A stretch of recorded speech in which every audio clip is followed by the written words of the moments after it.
In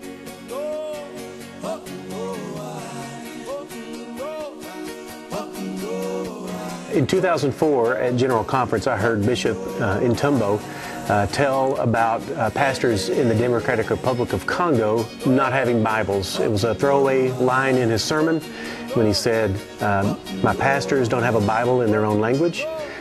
No churches have a Bible. No lay people have a Bible that they can read in their own language. And God captured my heart at that moment, and I knew then I had to raise money to buy Bibles for the Congo. Since Bibles were so rare in the Congo, one Bible would be available for many, many villages. A few thousand people or several thousand people would share one Bible, but it would be located in one village, so if you didn't live in that village, you had to walk. What pastors typically do there is they decide what they are going to preach on for the next 3 or 4 Sundays. They'll walk 12 to 20 miles to the village where the Bible is in that region, and then they will read those scriptures and memorize them and go back home. And then they preach from memory for the next month. That would be the same as if I had to walk to Owasso and back just to read the Bible. How often would I do that? Their life revolves around their faith. Their life revolves around their church. Their life revolves around reaching people with the good news of Jesus Christ. And I thought about myself, and I was convicted, because my life involves a lot of things. And an important part of that is my faith, an important part of that is my Bible, an important part of that is sharing the good news of Jesus Christ. But it paled in comparison to them. There was something different about them. And I wanted what they have. The average person in the Congo makes about 50 cents a day, $185 a year. So a $12 Bible is extraordinarily expensive, but they love the Word. They desperately want it. They desperately want to read it.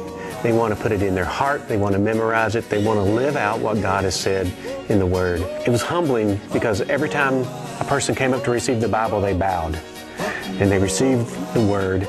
And then they walked back to their pew and they sat down, and many of them immediately opened it up and began to read. It was something that they probably never imagined they would ever be able to do in their lives.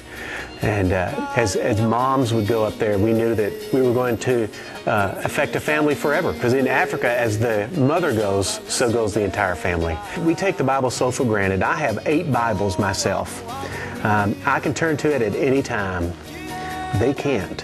Asbury has really been blessed by one family who has generously offered to match every gift up to $60,000. So when you give a Bible, you not only give one Bible, but it's matched and 2 are given. So these Bibles that they were receiving from us and the ones that we'll distribute in the future, it's going to empower them to have even a deeper faith, to reach more people with the good news of Jesus Christ. You know, most of us will never go to the Congo.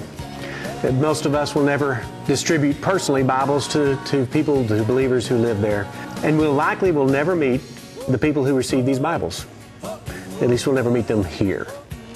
I firmly believe that in heaven there are going to be people that will come up to each one of us who takes advantage of this opportunity to provide a Bible in the Congo.